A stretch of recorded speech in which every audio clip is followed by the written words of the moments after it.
Queria te convidar a abrir comigo a sua Bíblia na primeira carta aos Coríntios, capítulo 1.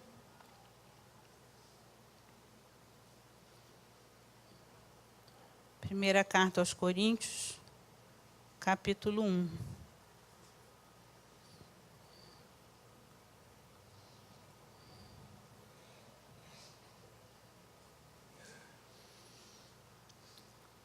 Pai querido, nós nos colocamos na Tua presença, Senhor, clamando a Deus pelo Teu auxílio, pelo Teu Espírito Santo, clamando, Senhor, pelo poder da Tua palavra nas nossas vidas, Senhor.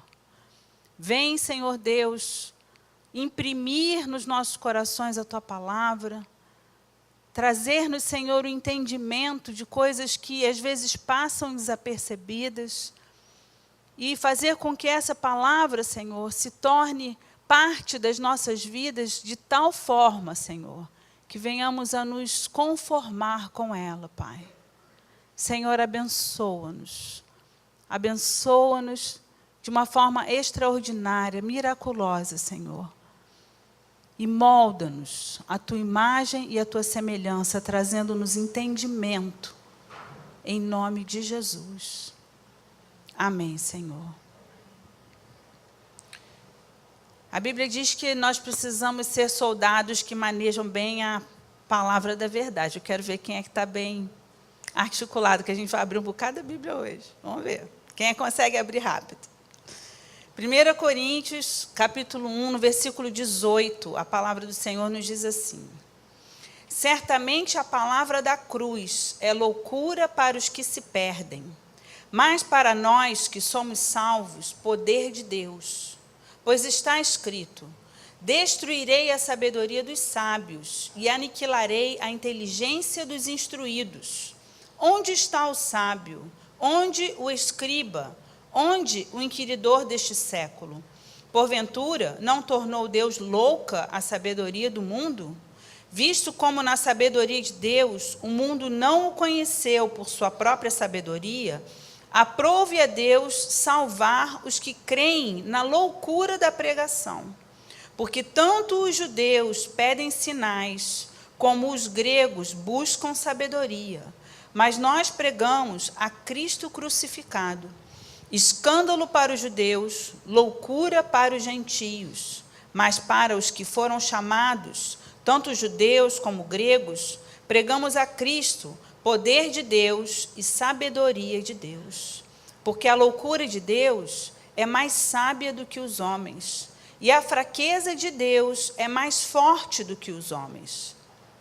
Irmãos, reparai, pois, na vossa vocação, visto que não foram chamados muitos sábios segundo a carne, nem muitos poderosos, nem muitos de nobre nascimento.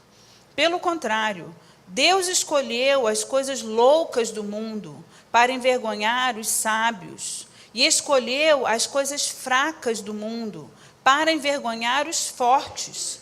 E Deus escolheu as coisas humildes do mundo e as desprezadas, e aquelas que não são, para reduzir a nada as que são, a fim de que ninguém se vanglorie na presença de Deus. A verdade é que nós não precisamos de muitas virtudes, muitas qualificações, muitas coisas para que a gente consiga ser vencedor nessa vida, para que a gente consiga compreender a forma adequada de nós vivermos e vencermos e prevalecermos. A Bíblia fala que nesse texto que a gente acabou de ler, o quanto que o que é de Deus e que é poder de salvação para todos nós é completamente fora de toda a expectativa e compreensão humana. Os homens, muitas vezes, eles acreditam que para que a gente alcance grandes coisas, para que a gente faça grandes coisas, a gente precisa ser muita coisa. Mas a verdade é que, em se tratando das coisas de Deus, isso não funciona.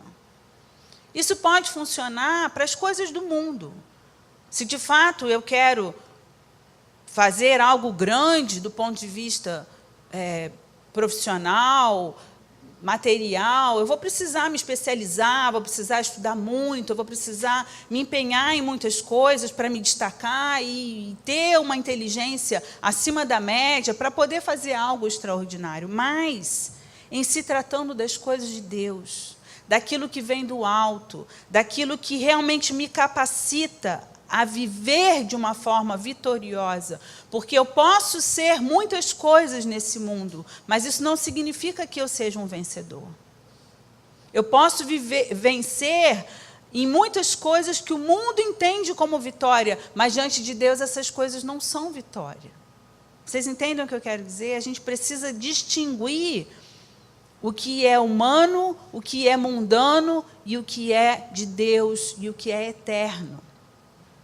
E em se tratando das coisas de Deus, e em se tratando do Evangelho, e em se tratando da nossa salvação, as coisas não funcionam dessa forma. Não funcionam sob esse entendimento humano, sob essa ótica que o mundo traz. E é tão maravilhoso a gente pensar que realmente o Evangelho é algo muito simples. Às vezes a gente tenta complicar para poder valorizar diante daquele que não conhece, e a gente começa a inventar umas coisas, e a igreja começa a criar uns métodos. Na verdade, o Evangelho é muito simples. Ele é muito simples. E a palavra de Deus chama a todos, nessa simplicidade, crer no poder da cruz, que é loucura para muitos. Eu já ouvi muitas pessoas dizendo que a gente erra, ou alguém erra muito, e aí um belo dia chega e diz, Senhor, eu me arrependo, e então está tudo certo? A dívida foi quitada, o pecado foi perdoado, a conta foi zerada, e essa pessoa então tem acesso à presença de Deus, e é salvo, e é abençoado. Não pode ser tão simples assim. Então a gente começa a criar maneiras de explicar o poder da cruz do Calvário, que é exatamente isso, simples, muito simples. A palavra de Deus nos diz que nós precisamos da sabedoria do Senhor para adquirirmos o entendimento e para vivermos de uma forma vitoriosa. Essa sabedoria, sim, é completamente divina e completamente sobrenatural, e dela nós precisamos. Para fazer as coisas mais elementares da vida, até as mais complexas, nós precisamos buscar a sabedoria. E a Bíblia diz que Deus dá essa sabedoria a quem pedir. Deus não a nega a ninguém, a quem pedir. Lá em Tiago, capítulo 1, versículo 5, a palavra diz, se porém algum de vós necessita de sabedoria, peça a Deus, que a todos dá liberalmente, e nada lhes impropera, e ser-lhe-á concedida. Se a gente for pensar na simplicidade do Evangelho, a gente vai ver que o Evangelho está firmado sobre 3 pilares. Basicamente é isso. O primeiro pilar que a gente vê, aonde o Evangelho se estabelece, é o amor de Deus. O amor que Deus manifestou por todos nós e que precisa ser manifesto através de nós. O amor de Deus é o primeiro desses 3 pilares. Lá em João capítulo 3,16, a palavra diz, porque Deus amou o mundo de tal maneira que deu o seu Filho unigênito para que todo que nele crê não pereça, mas tenha a vida eterna. O amor de Deus foi tão intenso para com o homem, que desde lá de Gênesis, quando o homem já pecou e se afastou de Deus e perdeu a sua graça, perdeu a comunhão com Deus já no Éden, ali no Éden Deus já estabeleceu um plano de salvação, um plano de resgate dessa comunhão do homem com Deus, e foi através de Jesus Cristo, porque Ele deu o seu único Filho, o seu Filho unigênito, para que todo o que nele crê não pereça, mas tenha a vida eterna. A gente não consegue realmente compreender o tamanho desse amor de Deus. A dificuldade que a gente tem de entender, como a própria Bíblia diz, a altura, a largura, a profundidade desse amor, isso traz um prejuízo enorme para a gente. Porque na medida em que eu não consigo compreender e dimensionar o amor de Deus, eu consigo, então, fazer interpretações muito pessoais e particulares que distorcem a minha visão de Deus e o olhar de Deus para mim. Não o olhar verdadeiro de Deus, mas aquilo que eu acho que Deus está pensando quando olha para mim. Então, isso acaba trazendo um grande prejuízo. A palavra de Deus nos diz que o verdadeiro amor lança fora todo medo. E o homem, ele é cercado de muitos medos. E em reação a esses muitos medos que nós temos, nós levantamos muitas muralhas para nos defender, para nos proteger, para nos reservar, nos guardar de males que a gente teme que possam nos atingir. Quando nós compreendemos o amor de Deus por nós, se compreendermos de fato a grandeza desse amor, essas muralhas começam a ruir. Porque a gente começa a entender que não é a minha muralha que vai me proteger. O que me protege é o amor e o cuidado que Deus tem para comigo. O que me protege é a cerca que Deus estabelece ao meu redor. E esse salmo que foi lido agora, no início do culto, ele fala sobre isso.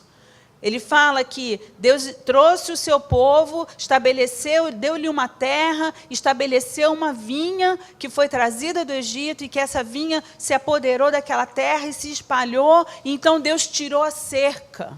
E os seus inimigos começaram a invadir e a definhar a vinha. É essa cerca que Deus coloca ao nosso redor que estabelece a nossa segurança.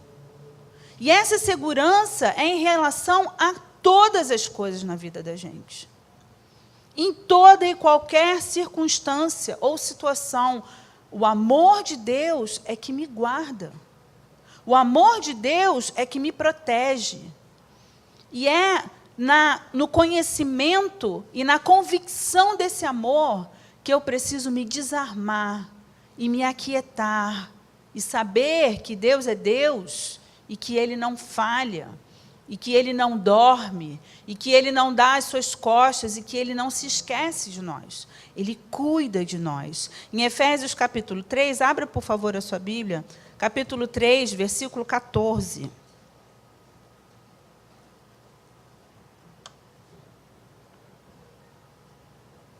A palavra do Senhor nos diz assim: por esta causa, me ponho de joelhos diante do Pai, de quem toma o nome toda a família, tanto no céu como sobre a terra, para que, segundo a riqueza da sua glória, vos conceda que sejais fortalecidos com poder, mediante o seu Espírito no homem interior, e assim habite Cristo no vosso coração pela fé, estando vós arraigados e alicerçados em amor, a fim de poderdes compreender com todos os santos qual é a largura, e o comprimento, e a altura, e a profundidade, e conhecer o amor de Cristo, que excede todo entendimento, para que sejais tomados de toda a plenitude de Deus. Olha como aqui o apóstolo Paulo relaciona o nosso entendimento de Cristo, nossa vida com Deus, ao conhecimento desse amor. E então ele continua: ora, aquele que é poderoso para fazer infinitamente mais do que tudo quanto pedimos ou pensamos, conforme o seu poder que opera em nós, a ele seja a glória na igreja e em Cristo Jesus, por todas as gerações, para todos sempre. Amém. Então, Paulo aqui diz o quanto que é fundamental que, primeiro, que vos conceda que sejais fortalecidos com poder mediante o seu Espírito no homem interior, e assim habite Cristo no vosso coração. A fé e o conhecimento de que o Espírito Santo me faz templo do seu Espírito, que o Senhor me faz templo do seu Espírito Santo, e que Cristo passa a habitar no meu coração pela fé, estando vós arraigados e alicerçados em amor. Esse amor estabelece um dos pilares do Evangelho de Deus para as nossas vidas. Aquele que compreende o amor de Deus se agrada do Senhor e do que Ele faz. E a palavra de Deus diz que agrada-te do Senhor e Ele satisfará os desejos do teu coração. Por que que existe essa relação? Porque na medida em que eu consigo compreender o quanto Deus me ama, ainda que as coisas não estejam caminhando da forma que eu idealizei, da forma que eu esperava, ainda que haja surpresas no meio do caminho, ainda que hajam obstáculos que eu tenha que ultrapassar, ainda que existam momentos difíceis, ainda que as coisas não pareçam estar a meu favor, se eu creio e conheço o amor de Deus por mim, isso de fato me faz compreender que Deus, no seu controle, sabe de todas as coisas. E eu então passo a me agradar de Deus e não me aborrecer do Senhor. Quando as coisas são difíceis, quando o momento é mau, quantos abandonam o barco? Quantos se aborrecem de Deus? Porque Deus não está me ouvindo, porque Deus não está fazendo, porque eu falo e Ele não me ouve, porque eu clamo e Ele não me escuta e não me atende e não muda nada. A gente precisa aprender a confiar, a gente precisa aprender a descansar na convicção de que aquele que não poupou o seu próprio filho, porventura não me dará com ele graciosamente todas as coisas. Há um salmo, Salmo 84, que a palavra do Senhor nos diz que Deus não sonega nenhum bem àqueles que andam retamente. Há tantas palavras que podem nos garantir a certeza de que, por causa do amor de Deus por nós, nós podemos descansar. Nós podemos nos aquietar. Porque toda inquietação é proveniente dos nossos próprios temores. É fácil a gente ver isso. É fácil a gente perceber como, quando alguém está aflito perto da gente, começa a falar da sua aflição e da sua ansiedade, aquilo parece que contamina o ambiente. Aquilo parece que toma o nosso coração e também nos aflige, também nos inquieta e agita tudo ao nosso redor. Quando a gente precisa lembrar que o amor de Deus por nós garante que Ele estará conosco e vai nos conduzir por um caminho de retidão, e vai nos conduzir por um caminho de vitória, e vai aplanar o caminho por onde nós vamos passar, para que a gente não venha a perecer no meio dele, para que a gente não venha a desabar no meio do caminho. Precisamos descansar no domínio do Senhor. Porque nada nesse mundo, ou fora dele, pode nos separar do amor de Cristo. Esse amor genuíno, que cuida de nós todos os dias. Romanos capítulo 8, versículo 38, a palavra do Senhor nos diz: porque eu estou bem certo de que nem a morte, nem a vida, nem os anjos, nem os principados, nem as coisas do presente, nem do porvir, nem os poderes, nem a altura, nem a profundidade, nem qualquer outra criatura poderá separar-nos do amor de Deus que está em Cristo Jesus, nosso Senhor. É isso que a gente precisa lembrar todos os dias. Quando a gente teme circunstâncias, quando a gente teme as pessoas, quando a gente teme, às vezes, até nós mesmos. Porque sabemos que há em nós fragilidades e deficiências que às vezes são tropeços na nossa própria vida. Quando nós tememos a todas essas coisas, nós precisamos nos lembrar que nada, não tem uma pessoa ruim que possa estar engendrando mal contra nós, não tem um demônio, não tem o diabo, ou quem quer que seja, ou circunstâncias, ou nada nesse mundo que possa me separar do amor de Deus que está em Cristo Jesus para comigo. Se eu tenho a convicção desse amor, o meu coração precisa se aquietar. Em 1 João 3,16, a palavra diz: nisto conhecemos o amor, que Cristo deu a sua vida por nós, e devemos dar a nossa vida pelos irmãos. E aí então começa um outro lado do amor, que traz o alicerce do Evangelho. Não é apenas o amor de Deus por mim e a convicção desse amor sobre a minha vida e os cuidados de Deus sobre a minha vida, mas também precisa se manifestar este amor de mim para com o meu irmão. Eu tenho muitas vezes visto que as pessoas muitas vezes pregam a Cristo, mas elas têm dificuldade de amar o irmão. E a palavra de Deus mostra que isso é um grande equívoco. A gente não pode amar a Deus, receber o amor de Deus e não amar o nosso irmão. Isso se faz obstáculo até para que as nossas ofertas de adoração cheguem no altar do Senhor. E a gente precisa, então, lutar para que esse amor de Deus por mim esteja em mim de tal forma que ele se reflita no meu amor para com o outro.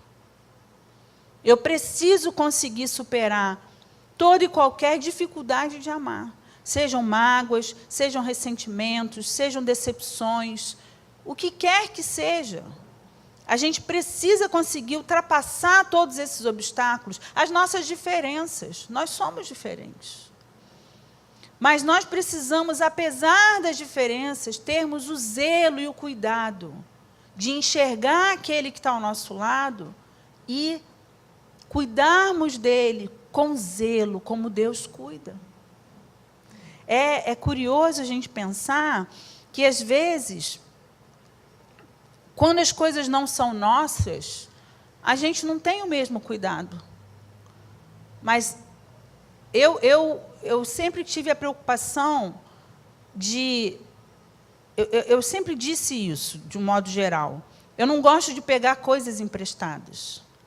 Porque, quando eu uso as minhas coisas, se acontecer qualquer coisa e estragar, é meu. Quem perde sou eu. O prejuízo é meu. Mas, quando a gente usa alguma coisa de alguém, a gente tem que ter um cuidado redobrado. Se você é cuidadoso com as suas coisas, você tem que ser dobradamente cuidadoso com o que é do outro, porque você precisa devolver nas mesmas condições que você recebeu. E, às vezes, a gente não tem essa preocupação. Então, eu fico imaginando um jardim que foi plantado, né, que foi lá tão bem cuidado. Às vezes, as pessoas passam pisoteando, sem se preocupar que aquilo pode ser morto ou ferido ou danificado com as nossas pisadas. Mas nós fazemos isso com aquele que está do nosso lado. Quando muitas vezes a gente é afoito em falar coisas. Nós somos afoitos em apontar o dedo. Nós somos afoitos em julgar. Nós somos afoitos de muitas formas e ferimos o nosso próximo. Às vezes com o olhar. Às vezes com a falta de um olhar. Porque nós nem olhamos, nós passamos direto. Mas, por outro lado, em contrapartida a isso, se o amor precisa estar no meu coração para com o meu irmão, o amor também precisa estar no coração do meu irmão para comigo. Então, a gente também precisa ter a delicadeza de compreender que muitas vezes o outro falha, que muitas vezes o outro está tão voltado para si mesmo que ele passa e não enxerga, e por isso não cumprimenta. São situações que acontecem no nosso meio e que muitas vezes nos magoam, tantas vezes nos entristecem. Às vezes é uma palavra dada sem atenção. E ela é dada de uma forma que traz peso, não traz alívio. Que traz angústia e não abençoa. E eu acredito mesmo que muitas dessas palavras jamais tiveram a intenção de ferir, mas elas ferem, porque não se teve o cuidado de escolher a forma certa de se dizer, ou o momento adequado, ou de simplesmente ouvir tudo para depois então dizer. Porque muitas vezes nós estamos ouvindo alguém falar e nós nos precipitamos em falar. E aí a nossa fala atravessa o restante daquela conversa que, deixando de ouvi-la, a gente deixa de compreender alguma parte daquele assunto. E por isso a gente se precipita em falar coisas que vão ser pesadas, ao invés de abençoar. Então, esse amor para com o nosso irmão, ele precisa se manifestar. Ele precisa. Nós precisamos abaixar as nossas mãos e parar de apontar os dedos. Nós precisamos zelar pelos nossos pensamentos e pararmos de julgar. Nós precisamos cuidar do nosso coração e lançarmos fora dele todo o ressentimento, para que haja lugar para que o amor de Deus flua através das nossas vidas. A palavra do Senhor diz em João 13:35, que nisto conhecerão todos que sois meus discípulos, se tiverdes amor uns pelos outros. É isso que atrai a atenção dos de fora e diz, esse é discípulo do Senhor Jesus. O que destaca o que revela que somos discípulos do Senhor Jesus é o amor que temos uns para com os outros. Nós não andamos com uma faixa na nossa cabeça dizendo, sou servo do Deus vivo. Aceitei Jesus como Senhor e Salvador. A gente não anda com isso na cabeça da gente. Mas o amor de Deus que se manifesta através das nossas vidas nos revela como filhos de Deus. Nos revela como seguidores, discípulos de Cristo. Em 1 João capítulo 4, 21, diz, nós amamos porque Ele nos amou primeiro. Esse amor que nós precisamos expressar para com o nosso irmão não é nosso. Ele não brota naturalmente da bondade do meu ser. Ele é fruto do amor de Deus por mim. Ele é resultado do Espírito Santo que habita em mim. Então a palavra diz, nós amamos porque Ele nos amou primeiro. Se alguém disser, amo a Deus, e odiar a seu irmão, é mentiroso. Pois aquele que não ama a seu irmão a quem vê, não pode amar a Deus a quem não vê. Ora, temos da parte dele este mandamento, que aquele que ama a Deus, ame também a seu irmão. O amor de Deus que se move sobre as nossas vidas e que tem que se mover através das nossas vidas. É assim que nós precisamos viver. E a Bíblia diz que se esse amor não existir nos nossos corações, tudo o que nós fizermos, seja o que for, não vai ter valor algum.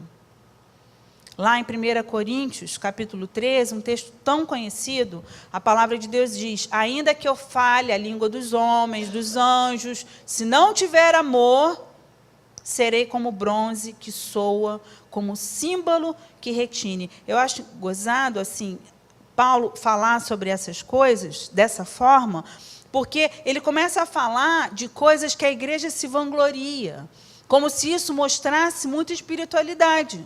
Eu falo em outras línguas, eu profetizo, eu distribuo aos pobres, eu faço obras maravilhosas, eu faço grandes coisas. Sem amor, não vale nada.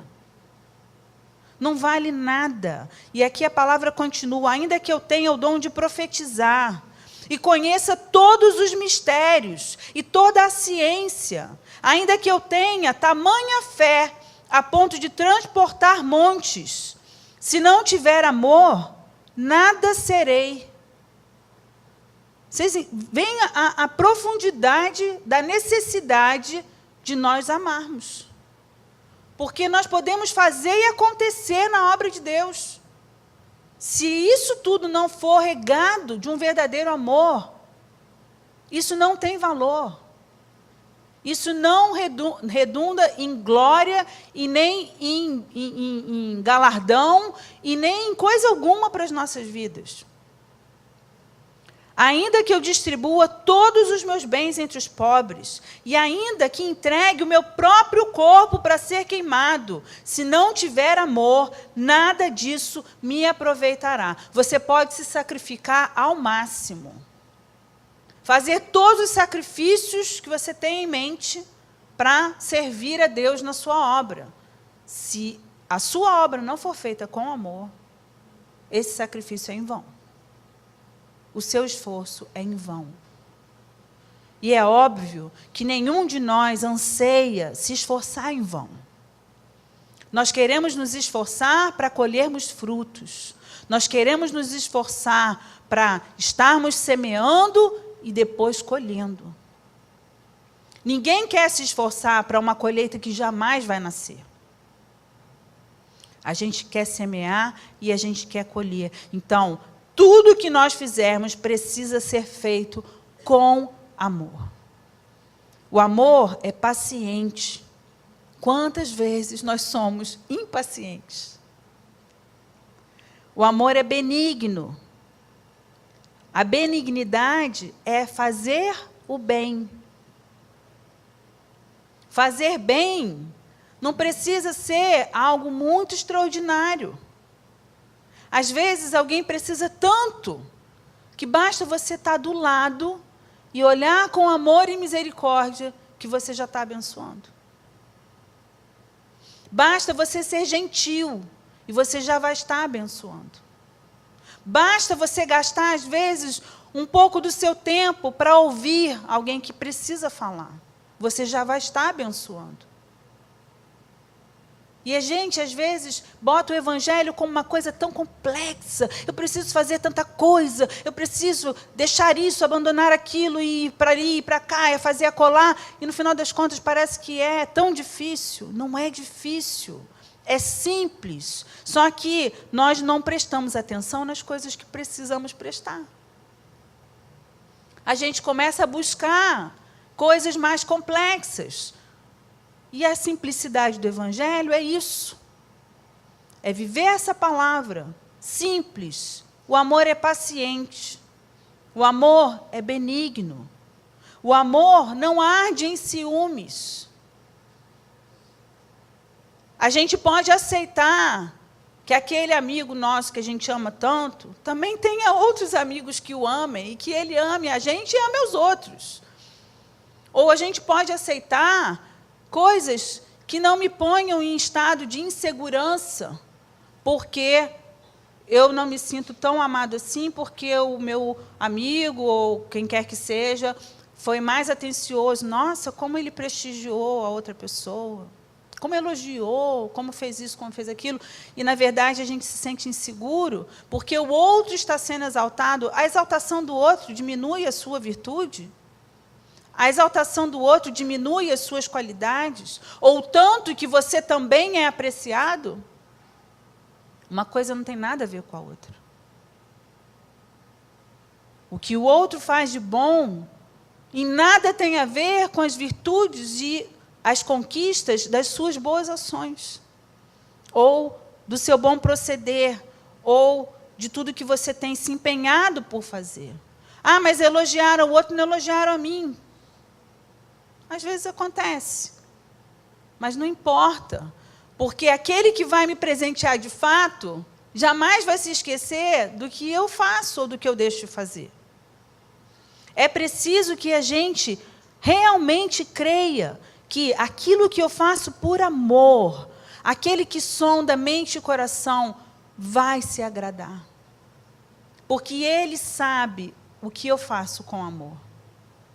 E aí volta a tudo que a gente disse no começo, do amor de Deus por mim, porque o olhar do Senhor é sobre a minha vida, é sobre a sua vida. Ele te acompanha todos os dias. E a Bíblia diz que no seu livro foram escritos todos os seus dias, tudo que você faz de bom, ainda que ninguém veja. Tudo que você faz com amor, ainda que ninguém agradeça. Está sendo registrado. E Deus, como a Bíblia diz, no tempo oportuno, vai te exaltar. No tempo oportuno, Ele vai erguer a tua cabeça diante de todos. Como há muitas passagens bíblicas em que a gente vê claramente que Deus fez questão de citar determinadas pessoas para a exaltação dessas vidas.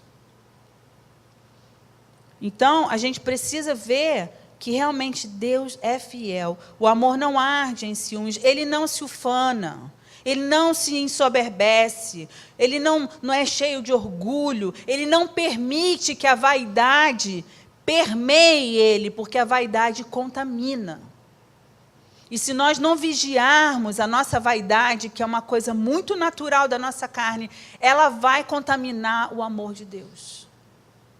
Mas o amor verdadeiro, ele não se ufana, ele não se ensoberbece, ele não se conduz inconvenientemente.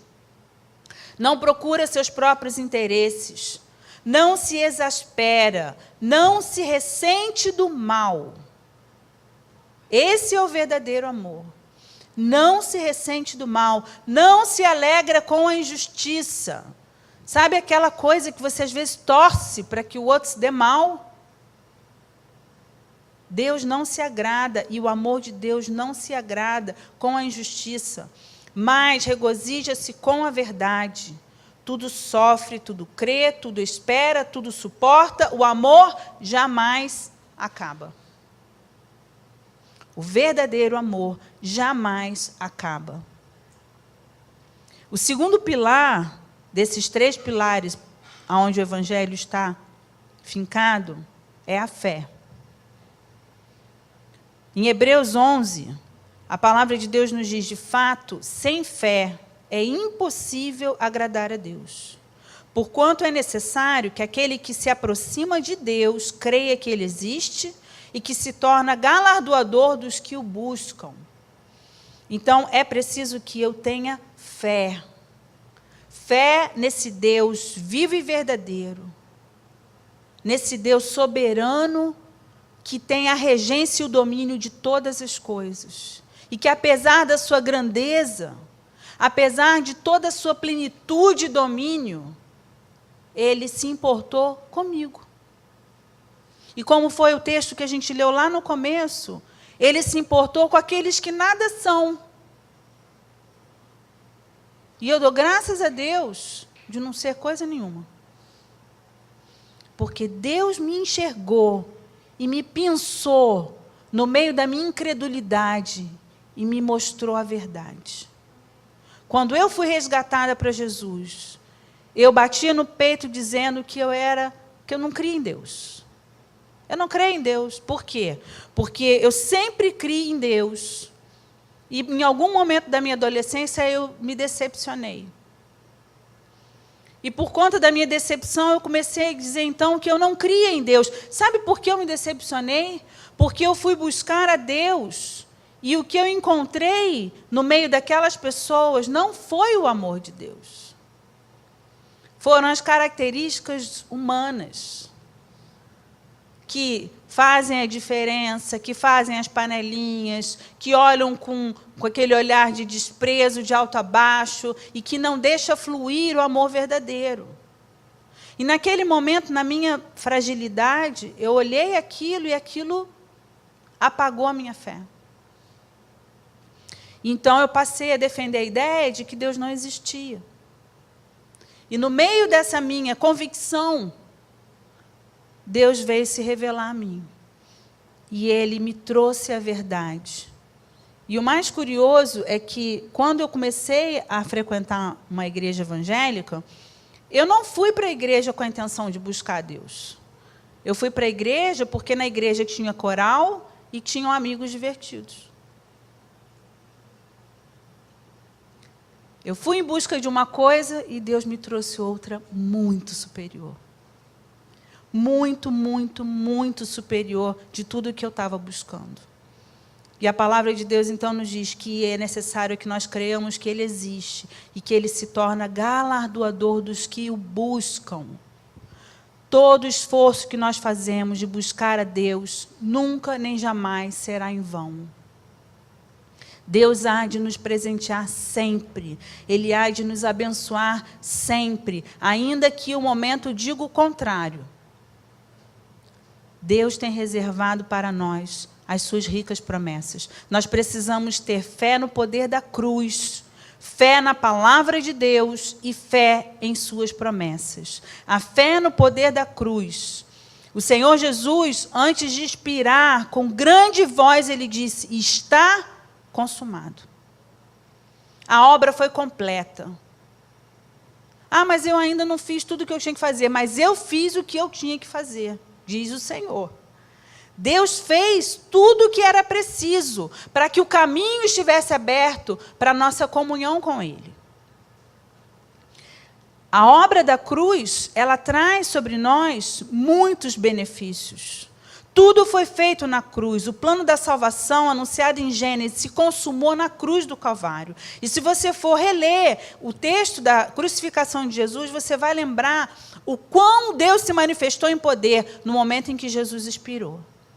Porque a Bíblia diz que ele bradou que estava consumado e disse: Pai, em tuas mãos entrego o meu espírito, e morreu. Coisa que não acontecia com ninguém que era crucificado.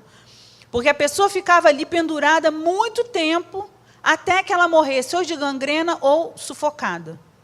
Porque o peso ia sufocando o pulmão e o pulmão não conseguia mais respirar. E Jesus não ficou ali nem um minuto a mais do que o necessário. Porque na hora em que estava consumado e toda a palavra profética a respeito da sua morte estava cumprida, naquele momento ele disse: entrego em tuas mãos o meu espírito. E o sofrimento dele acabou. Porque Jesus não estava sofrendo ali em vão, ele estava sofrendo com um legítimo propósito. E no momento em que o propósito foi alcançado, o sofrimento acabou. E Deus faz da mesma forma nas nossas vidas. Há momentos difíceis que nós vivemos, em que a gente se questiona, como esse Salmo 80 que foi lido. Senhor, o Senhor tirou a cerca, eu estou sendo invadida aqui e eles estão devorando a minha vida. Mas no momento em que Deus consuma os seus propósitos, mas por que Deus tem um propósito no meu sofrimento? Não, Deus não tem propósito no seu sofrimento. Deus tem propósito na sua transformação. Deus tem propósito na sua santificação. Deus tem propósito no seu aperfeiçoamento. Então, quando Deus conclui o seu propósito, o sofrimento acaba. Deus não se agrada da nossa aflição. Deus não se agrada do nosso choro. Ao contrário, Ele recolhe as nossas lágrimas. Ele recolhe os nossos clamores. Então, na cruz, Jesus consumou todo o plano da salvação. E pelo poder da cruz, nós somos salvos. Salvos da morte eterna. Nós somos sarados de toda e qualquer enfermidade. Uma enfermidade física ou uma enfermidade emocional. Nós podemos ser sarados pelo poder da cruz do Calvário. Nós somos libertos, libertos do poder do pecado e libertos do poder dos demônios. Porque o diabo anda por aí armando contra a vida de muitas pessoas e as pessoas não enxergam isso. Elas se deixam enredar e quando elas percebem a presença maligna, elas se aterrorizam e querem fugir dela, porque as pessoas não gostam do maligno. Mas quando elas já não percebem mais a presença maligna, elas se infiltram no meio dos demônios. E não se dão conta disso. E a cruz veio para me dar esse discernimento e me libertar de toda a influência demoníaca. E me libertar do poder do pecado, que me faz escravo, que me traz correntes, que me aprisiona. A cruz também me faz justificado. Ela me justifica da minha injustiça, de toda a minha maldade, de toda a minha injustiça. Também pelo poder da cruz nós somos santificados. E a palavra santos quer dizer separados. Como se Deus dissesse assim: estes aqui me pertencem. Estes aqui são meus. E lá em João 17, Jesus diz para o Pai: aqueles que tu me deste, eu não perdi nenhum deles. Estão todos bem guardados. Não os perdi. Eu zelei por todos eles. E assim o Senhor continua fazendo, zelando por cada um de nós, nos separando, nos santificando. Somos, pelo poder da cruz, restaurados de todas as nossas deformidades. À medida em que a gente vai vivendo, à medida em que a gente vai crescendo e se desenvolvendo nesse mundo, a gente também vai se deformando muitas vezes por todas as coisas que acontecem conosco. As muralhas que nós levantamos, os medos que nos cercam e todas as coisas que vão nos ferindo, nos maltratando e de alguma forma a gente vai compreendendo errado, tendo um olhar distorcido das coisas e se fazendo pessoas distorcidas diante da imagem e da semelhança que Deus havia estabelecido para cada um de nós. Então, o poder da cruz nos restaura de todas as nossas deformidades. E Ele também nos transforma a imagem e a semelhança do Deus vivo. Tudo aquilo que Jesus é e que se revelou no mundo, é assim que o Senhor quer nos fazer, conforme Ele é. E por isso Ele mesmo diz, aprendei de mim, porque sou manso e humilde de coração. E achareis descanso para as vossas almas. Nós precisamos crer no poder da cruz, buscar o poder da cruz sobre as nossas vidas, para que venhamos a desfrutar de todos esses benefícios. Porque nenhum desses benefícios pode ser desprezado. Nós precisamos de todos eles. E eles estão sendo oferecidos a nós. E se falta alguma dessas coisas na nossa vida, a gente precisa buscar. E buscar com fé. Com fé no poder da cruz do Senhor Jesus. Também nós precisamos ter fé na palavra de Deus. Em 2 Timóteo, no capítulo 3, a palavra de Deus diz, toda a Escritura é inspirada por Deus, útil para o ensino, para a repreensão, para a correção, para a educação na justiça, a fim de que o homem de Deus seja perfeito e perfeitamente habilitado para toda boa obra. A nossa perfeição, a nossa correção, aquilo que nós precisamos aprender e aquilo que nós precisamos deixar fluir através de nós, com uma educação bem assimilada, que passe, então, a transparecer naturalmente dentro de nós e através de nós, tudo isso é feito por meio das Escrituras. Por isso, nós precisamos conhecer essa palavra. Nós precisamos entender e usufruir dos benefícios dela sobre a nossa vida. Para que nós possamos ser ensinados, moldados, educados, transformados, moldados, conforme a imagem e a semelhança do Senhor Jesus. A Bíblia, ela é um perfeito manual de vida. Se a gente diz que filho não nasce com manual, e aí a mãe e o pai têm que quebrar a cabeça para educar, e é verdade, a Bíblia, ela é um perfeito manual. E ela nos ensina não só a educarmos os nossos filhos, mas ela nos ensina tudo. Tudo o que a gente precisa saber, a Bíblia nos ensina. Por ela nós somos instruídos a respeito de todas as coisas. E por sua perfeição, e pela inspiração que foi expressa por meio dessa palavra, que nós sabemos que é a revelação da palavra de Deus, nós precisamos crer que ela é a verdade.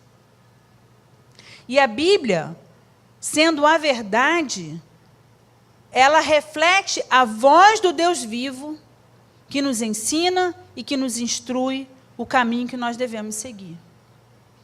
Não precisamos inventar a roda.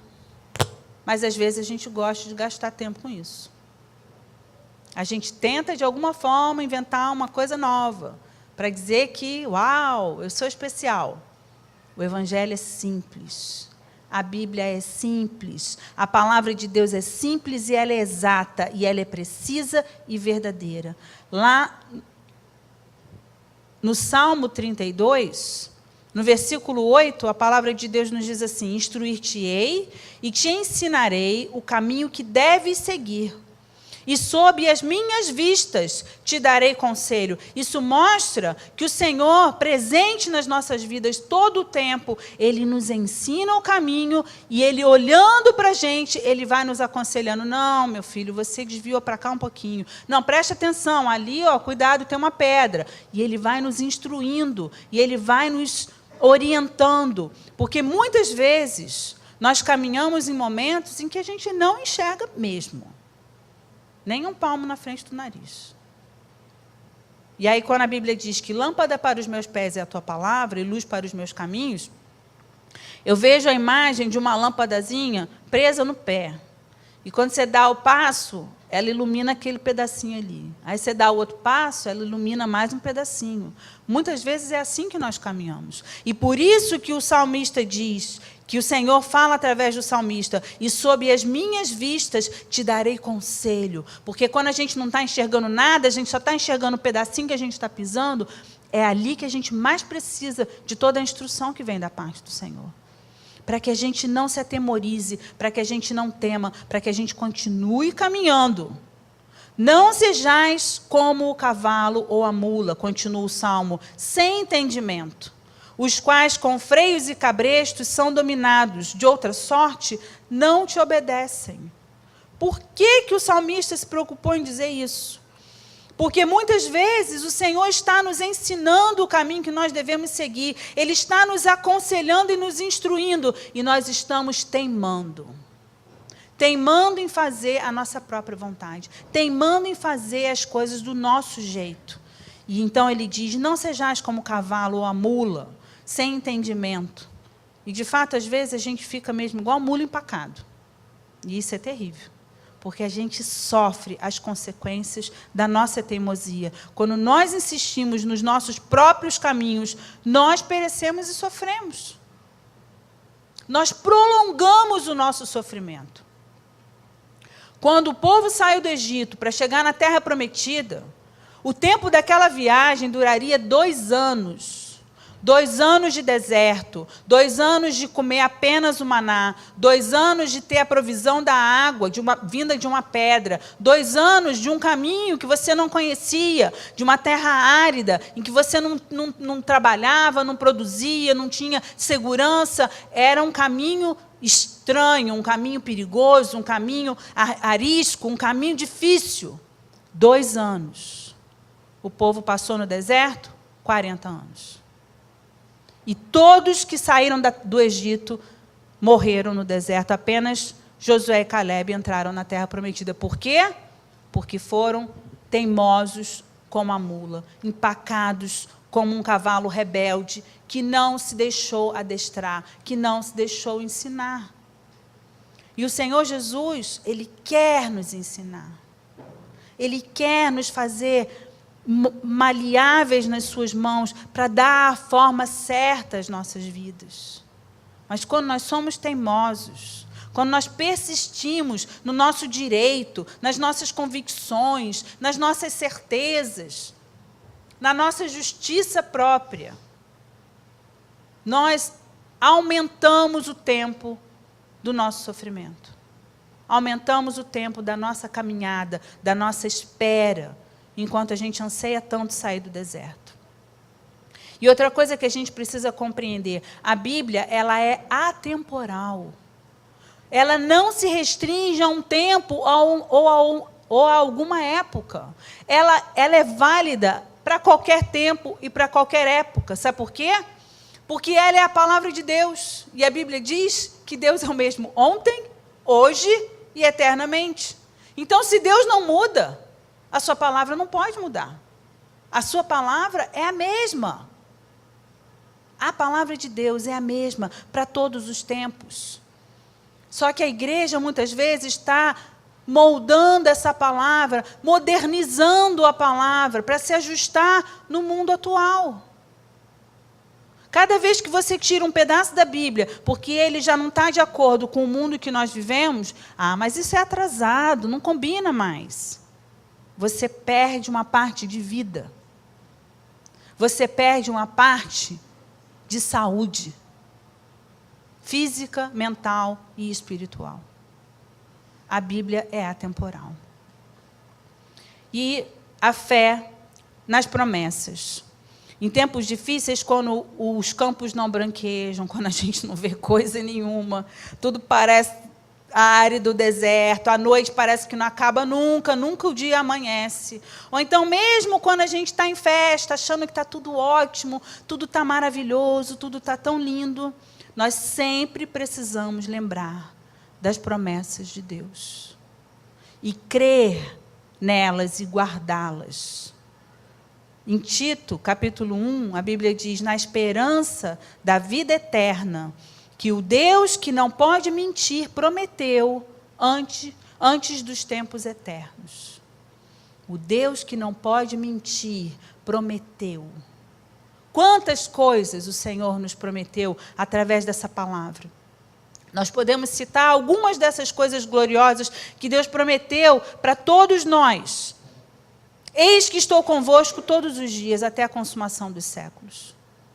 Ainda que seja no dia mau, no dia chuvoso, no dia feliz, no dia... qualquer dia. Eu estou convosco todos os dias, até a consumação dos séculos. Eu vou para junto do Pai, preparar-vos lugar. Eu vou, mas eu vou preparar o lugar para você chegar. Você também vai chegar nesse lugar que eu estou preparando para você.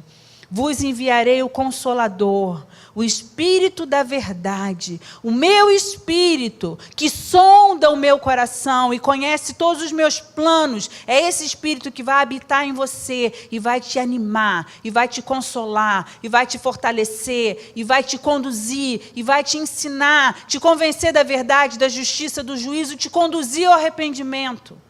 É esse Espírito que vai te encher de sabedoria, para que você saiba driblar as dificuldades da sua vida. A palavra do Senhor também nos promete que Ele ouvirá as nossas petições e tomará a nossa ansiedade. Também Ele diz que nos aliviará o fardo e nos dará o seu fardo que é leve. Diz, jamais deixarei o justo mendigar o pão. A gente vive uma crise difícil. Mas a Bíblia fala, já fui moço e agora sou velho. E jamais vi o justo mendigar o pão. Deus há de prover as nossas necessidades. Deus há de nos abençoar. Mas nós precisamos andar em obediência à sua palavra. O meu perfeito amor lançará fora todo o teu medo. Eu te guardarei e jamais dormitarei. É muito bom pensar que Deus não dorme nunca. É muito bom saber que ninguém pode chegar na surdina e semear o mal na minha vida sem que Deus saiba. E sem que Ele possa me livrar. Sem que Ele esteja zelando por mim. Porque eu estou aqui na minha santa ignorância e eu não sei o que está sendo engendrado ao meu redor. Mas Deus conhece todas as coisas. E Ele não apenas se levanta na nossa defesa, como Ele também nos mostra muitas coisas. Ele nos dá sonhos, Ele nos dá visões, Ele nos dá palavra, Ele nos dá entendimento, para que aquilo que está encoberto seja revelado e nós possamos vencer e prevalecer sobre todas essas coisas. Tudo isso porque Ele não dorme. Ele não dorme. Todas as coisas cooperam para o bem daqueles que amam a Deus, daqueles que são chamados segundo o seu propósito. Esse texto, para mim, é fundamental. Em todos os momentos em que eu me sinto perdida nas circunstâncias da minha vida. Na hora que a aflição tenta tomar conta, na hora em que eu vejo que eu não consigo dominar coisa nenhuma, que tudo foge ao meu controle, e que por mais que eu me esforce, as coisas não dão certo, nesse momento, eu preciso me lembrar que Deus tem o domínio sobre todas as coisas e que Ele faz com que todas elas cooperem para o meu bem, porque eu amo o Senhor.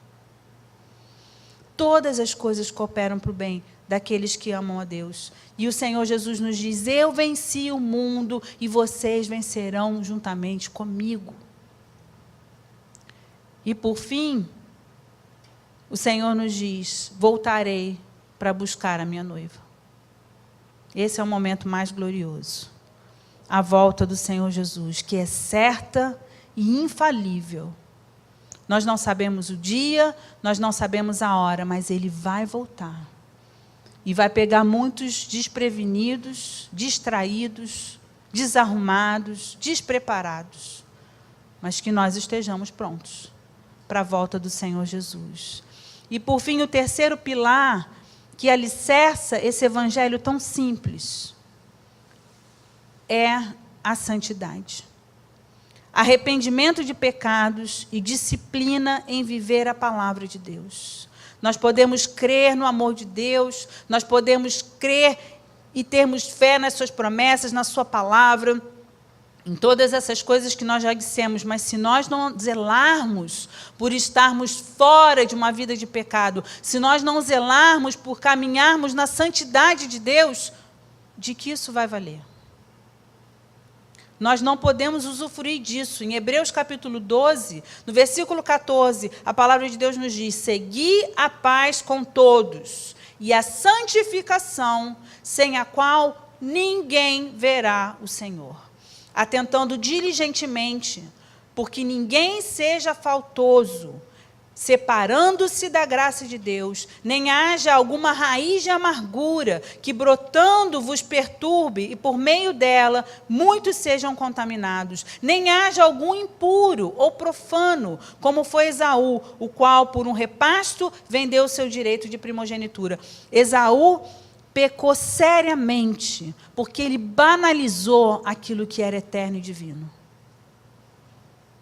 E quantas vezes nós banalizamos tudo que Deus tem para nós, porque alguma coisa não está do jeito que a gente queria, porque eu estou passando por um momento difícil, porque eu estou sendo perseguido, atormentado, porque as circunstâncias me fazem sofrer. E nós, então, trocamos todas as promessas de Deus e todas as coisas gloriosas que Ele tem reservado para a gente por um alívio, por uma solução imediata. O problema de Saul era a fome, de Esaú, desculpa, era a fome. E ele, para sanar a sua fome, ele abriu mão da bênção eterna que Deus tem sobre as nossas vidas. Então, aqui a palavra diz que nós precisamos cuidar para não nos separarmos da graça de Deus. Se estivermos fora dessa graça, nós estamos desprotegidos e desprovidos de tudo o que nós precisamos. Nós precisamos também zelar para que as raízes de amargura não se estabeleçam dentro de nós, não se fixem dentro dos nossos corações, trazendo perturbação em nós e por meio de nós, àqueles que nos cercam. E também a palavra diz que nós não devemos dar lugar à impureza ou àquilo que é profano, que descarta o santo e o eterno pelas coisas desse mundo. Precisamos zelar por um coração puro. A Bíblia diz que a boca fala do que está cheio o coração. Nós precisamos zelar por um coração puro. Se sai da nossa boca palavras inadequadas, então volte os seus olhos para o seu coração. Volte os seus olhos, porque uma das coisas mais desagradáveis que existe é estar perto de uma pessoa que está sempre proferindo palavras desagradáveis.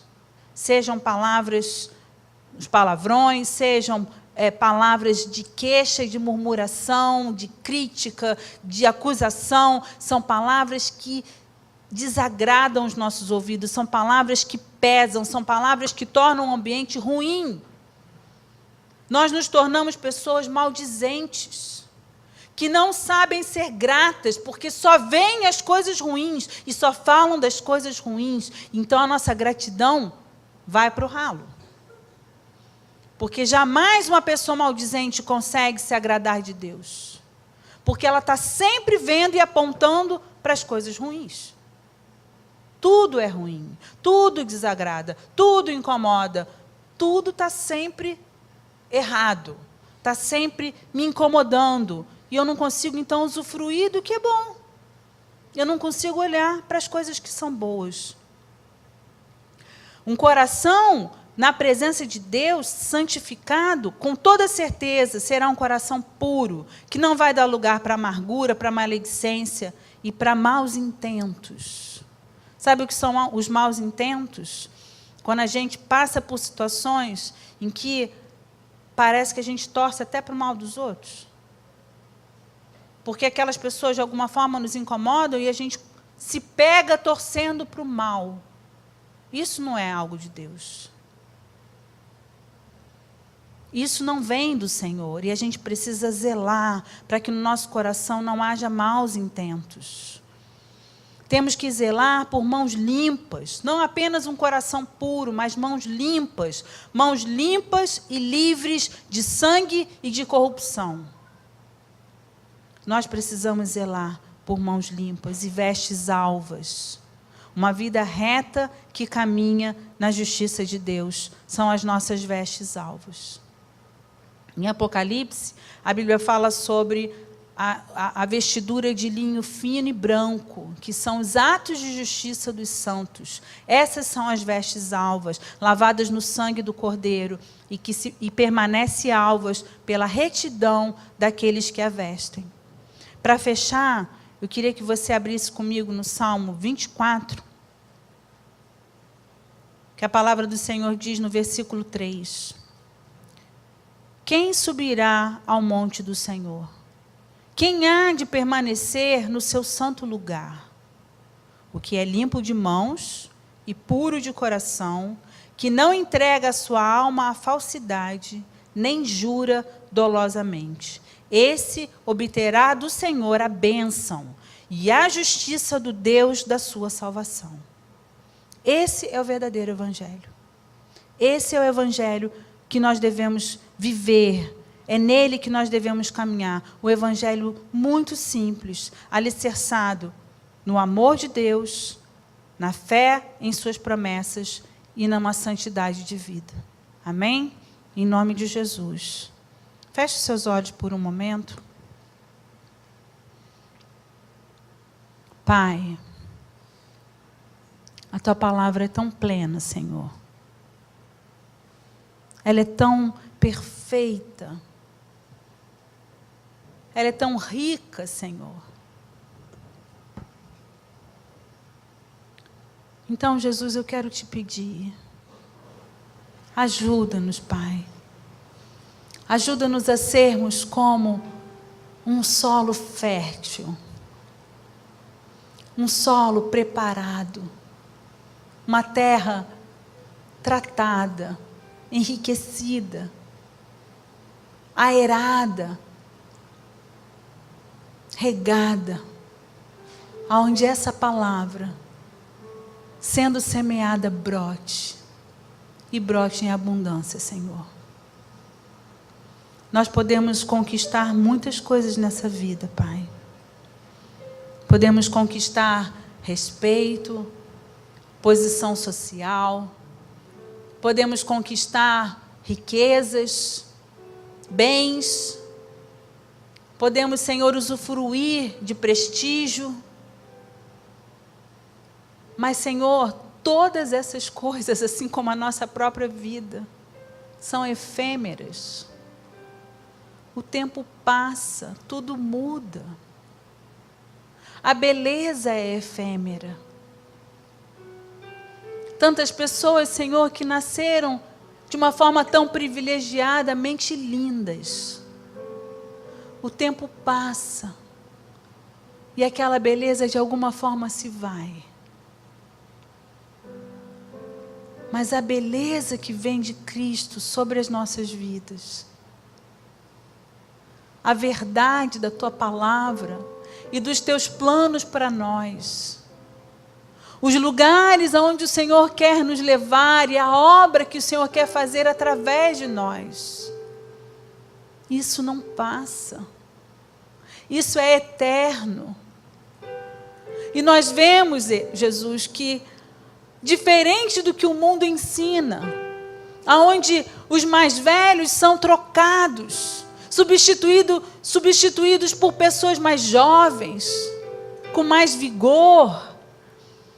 Diferente disso, nós percebemos que quanto mais vivemos, mais aprendemos e mais somos capacitados. E o Senhor nos usará mais e mais. O tempo não nos restringirá, Senhor. Os Teus pensamentos são muito mais altos que os nossos. E os Teus propósitos vão muito além do nosso entendimento. Então, Senhor, eu te peço, semeia essa palavra no nosso coração, para que no poder desse evangelho tão simples, Senhor, nós possamos viver e frutificar em abundância. viver e frutificar em abundância, fluindo no teu amor, não apenas no teu amor para conosco, mas no teu amor em nós para com o outro, para com o nosso irmão, fluindo na verdade, a verdade que nos liberta, a verdade que esclarece o nosso entendimento e que cancela as nossas deformidades, Senhor. Molda-nos. Vem nos enriquecer, Jesus, de Ti. Como nós precisamos de Ti, Jesus. Nós queremos ver a Tua beleza estampada nas nossas vidas. A beleza da Tua santidade. A beleza do Teu amor. A beleza da Tua bondade, Senhor. Esse amor genuíno, verdadeiro, que o mundo não conhece. Que esse amor seja visto e vivido e experimentado por cada um de nós, Senhor Jesus. Dá-nos compreender cada dia mais a altura, a largura, a profundidade do Teu amor por nós. E dá que esse amor, Senhor, nos curando, possa fluir através das nossas vidas. Fortalece a nossa fé. E santifica-nos mais e mais, Senhor. Aprofunda as Tuas mãos no nosso interior, removendo do mais profundo aquilo que não procede de Ti, Jesus. Ajuda-nos, Senhor, porque nós Te amamos, Senhor. Te amamos e queremos usufruir a plenitude dessa palavra, que é rica e eficaz para nos fazer prontos para a Tua volta. E aproveitamos que, lembrando da Tua volta, dizemos: vem, Senhor Jesus, vem buscar a Tua noiva. Ansiamos por Ti, Senhor. Vem buscar a Tua noiva. Prepara a Tua igreja, Jesus. Prepara a Tua igreja para estarmos de pé, lavados, remidos e ungidos para a Tua volta, Senhor. Em nome de Jesus. Te exaltamos e Te damos graças e Te bendizemos, porque a Ti é toda honra, toda glória, todo louvor, eternamente. Em nome de Jesus. Amém, Senhor. Amém. Amém.